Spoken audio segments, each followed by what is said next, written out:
जय हिंद, जय Bharat and welcome to Dev talks. This is Aadi Achint. मैंने 1-2 हफ्ते पहले आपको बताया था कि भाई एक पैटर्न चल रहा है कंट्रीज के अंदर केओस का। मैंने आपको ये बताया था कि गहरे राज्य जो है एक तरह से कहीं न कहीं पूरे एक रिमलैंड के अंदर मैं आपको दिखाऊँगा कैसे आग लगाने की कोशिश कर रहा है। एक और कंट्री इस आग की लपट में आ रहा है और उसके अंदर से भी नेशनल एंडाउमेंट ऑफ डेमोक्रेसी गहरे राज्य के टट्टुओं की पूरी तरह से भनक बाहर दिख रही है। तो मैं उसके बारे में थोड़ा-सा बात करता हूँ और मैं आपको बताने की कोशिश करूँगा कि अगला कंट्री कौन-सा जाता है, इस केओस के अंदर क्या होने वाला है, क्या आगे गेम चलेगा? तो चलिए ज़रा थोड़ा-सा एनालाइज़ करते हैं। सबसे पहले मैं आपको एक मैप दिखाना चाहूँगा जिसमें मैं अपनी थ्योरी आपके सामने रखूँगा एंड कहीं न कहीं ये मैंने पहले भी दिखाया है but just for a little bit of a refresher. सबसे पहले अगर आप देखें ये जो एक हार्टलैंड बोलते हैं, ये पूरा एरिया है, एक थ्योरी है, जिसमें बोलते हैं कि अगर आप ये एरिया को कंट्रोल करना है, तो आपको ये एरिया को पूरी तरह से कंट्रोल करना पड़ता है। ठीक है? हार्टलैंड के अंदर basically anybody who controls the heartland will rule the world का एक जो थ्योरी है, वहाँ पर उसको नीचे फेंकने की कोशिश की जा रही है और कहीं न कहीं ये चीज़ दिख रही है कि रशा ये जो पूरी वॉर हुई है, ये हुआ है, वो हुआ है, उसके अंदर झटका तो लगा है उसको, लेकिन कहीं न कहीं एक काफ़ी स्ट्रॉन्ग पावर होके बाहर इमर्ज हुआ है।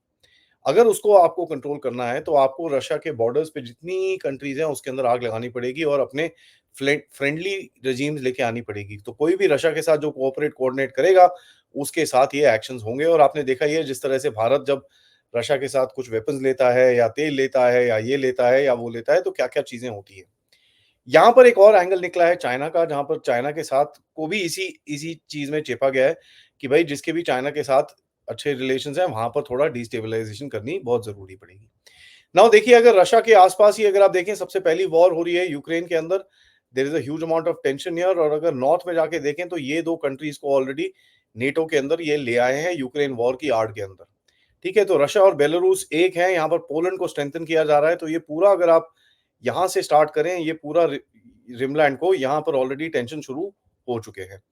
ब्लैक सी के अंदर काफ़ी टेंशन्स रहते हैं, ऑलरेडी रशियन फ्लीट के ऊपर काफ़ी अटैक्स हुए हैं यहाँ पर एंड टर्की एक एक कहीं न कहीं एक टेढ़ा-मेढ़ा गेम खेलने की कोशिश करता है यहाँ पर, जहाँ पर उसके उसके झगड़े ग्रीस के साथ भी हैं, जो कभी भी उभर सकते हैं।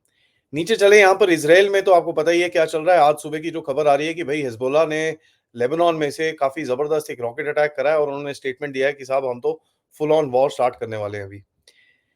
गल्फ ऑफ एडन, रेड सी ये वाला एरिया और ये जो यमन वाला एरिया है, यहाँ पर आपको पता ही है सारा टाइम टेंशन रहती है। शिप्स के ऊपर अटैक्स हो रहे हैं डेली लिटरली एवरी वीक एक एक ना एक चीज़ के ऊपर हो रहा है और यहाँ पर एयर रेड्स का सिलसिला चलता रहता है यमन के अंदर। ये वाला पूरा area as it is out है। ईरान, पाकिस्तान, अफ़गानिस्तान एरिया में बहुत यहाँ पर वैसे भी टेंशन्स रहती हैं। यहाँ से टेंशन इनको फेंकने की कोशिश करी भारत के जम्मू कश्मीर के एरिया के अंदर, जहाँ पर आपको एक फ़ोर्स किया गया कि भई आप भी ज़रा कुछ थोड़ी-सी आग लगाएँ वहाँ पर, वो लगी नहीं। म्यांमार का आपको पता ही है काफ़ी टाइम से ये चीज़ जल रही है और यहाँ पर भी इन्फिल्ट्रेशन काफ़ी हद तक गहरे राज्य की, चर्च की और ये वो काफ़ी इनके एलिमेंट्स की है। अगला इनका टारगेट रहा बांग्लादेश, जहाँ पर अभी आपको पता ही है क्या हुआ है। ठीक है?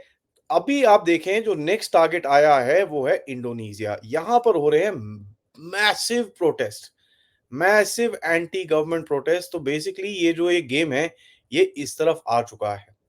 नाउ मैं आपको इंडोनेशिया के बारे में थोड़ा-सा बताता हूँ, उसके बाद मैप पे फिर से दोबारा आएँगे and then we will try and understand कि भई किस तरफ दोबारा आगे जा रहा है। इंडोनेशिया में क्या है देखिए, इंडोनेशिया के आस-पास साउथ ईस्ट एशिया में अगर आपको बताऊँ, थाईलैंड में 1-2 साल पहले बड़े ज़बरदस्त प्रोटेस्ट हुए, एंटी मोनार्की प्रोटेस्ट हुए थे। मलेशिया में ज़बरदस्त प्रोटेस्ट हुए सितंबर 2023 में। वियतनाम में जो नैरेटिव है ह्यूमन राइट्स का ये वो शुरू हो चुका है। अगर आप चाइना का एंगल देखें, लाओस एंड कंबोडिया जो हैं वो बड़े मतलब पोटेंशियल हॉटस्पॉट्स हैं जहाँ पर कुछ ना कुछ गड़बड़ हो सकती है, क्योंकि इनका चाइना का वो है। बट इन एनी केस थोड़ा-सा इंडोनेशिया पे बात करते हैं फिर आगे चलेंगे। जो इनके प्राइम मिनिस्टर हैं उनको जोकोवी बोलते हैं, उन्होंने काफ़ी हद तक देखिए उनकी जो फॉरेन पॉलिसी है वो भी अपने आप को एक स्ट्रैटेजिकली इंडिपेंडेंट बोलते हैं, ठीक है? सुकार्नो जो इनके पुराने थे जब नेहरू के टाइम पे जब इन लोगों ने नॉन अलाइन्ड मूवमेंट और ये सब बनाई थी, तो ये भी अपनी एक इंडिपेंडेंट फॉरेन पॉलिसी रखते हैं और प्रोटेक्टिंग इंडोनेशिया सोवरेनिटी की काफ़ी बात करते हैं। तो ये बाहर से जितना भी इन्फ्लुएंस होता है उसके पीछे पड़ते हैं। देखिए चाइना से भी बात करते हैं, अमेरिका से भी बात करते हैं। He is got issues with everybody but वो सबसे बात-वात करके he is trying to balance everything out. जैसे जिस तरह से भारत भी सबसे बात करने की कोशिश करता है and to kind of figure out कैसे चल रहा है। ठीक है? तो यूएस का जो इस जगह पे अब अगर यूएस को लड़ाई लड़नी है तो he can not have this happening in his backyard जब वो वहाँ पर लड़ रहा होगा। तो अगर उसको चाहिए तो चाइना को अगर इनको रिम मतलब पकड़ना है, तो जितनी भी कंट्रीज़ हैं वो एब्सोल्यूटली प्रो यूएस होनी चाहिए। ठीक है? यहाँ पर आपको पता ही है भारत के पीछे भी पड़े रहते हैं कि साहब आप चाइना के साथ जंग लड़ लो, आप ये कर लो, आप वो कर लो, हम आपको ये दे देंगे, वो दे देंगे। ये कोवर्टली काफ़ी चीज़ें यहाँ पर चलती हैं। जी20 के टाइम पे जब जकार्ता में जी20 हुआ था, जोको ने क्या किया था, इन्होंने ना तक कि पुतिन को बुलाया बट ज़ेलेंस्की को भी बुलाया और काफ़ी मतलब इनके पीछे लोग पड़ गए थे। पुतिन तो आए नहीं थे वहाँ पर इनके सर्गेई लाव्रोव आए थे एंड कहीं न कहीं आपको पता ही है वहाँ पर फिर काफ़ी वो बॉयकॉट, ये वो उल्टे-सीधे चीज़ें हुई थी। उसके बाद भारत के अंदर ये चीज़ें हुई तो अब जी20 का तो आपको सब पता ही है। नाउ यहाँ पर भी कोर्ट के एक डिसीजन के चक्कर में एक कुछ हुआ है जहाँ पर गवर्नमेंट ने कुछ रूल चेंज करने की कोशिश करी है जिसको एक इंटरप्रिटेशन दिया गया है कि भाई पॉलिटिक्स में काफी इंटरफेरेंस करने की कोशिश की जा रही है तो पूरा एक वेव आया है प्रोटेस्ट का जो गवर्नमेंट के ऊपर एक बहुत ही बुरी तरह से अटैक किया है। कोर्ट ने एक डिसीजन लिया कि साहब मिनिमम 20% रीजनल असेंबलीज में आपको रिप्रेजेंटेशन चाहिए ताकि एक जो मिनिमम एज है कैंडिडेट की वो 30 इयर्स है। यहाँ पर कहीं न कहीं गवर्नमेंट का कुछ और एक था, नज़रिया था।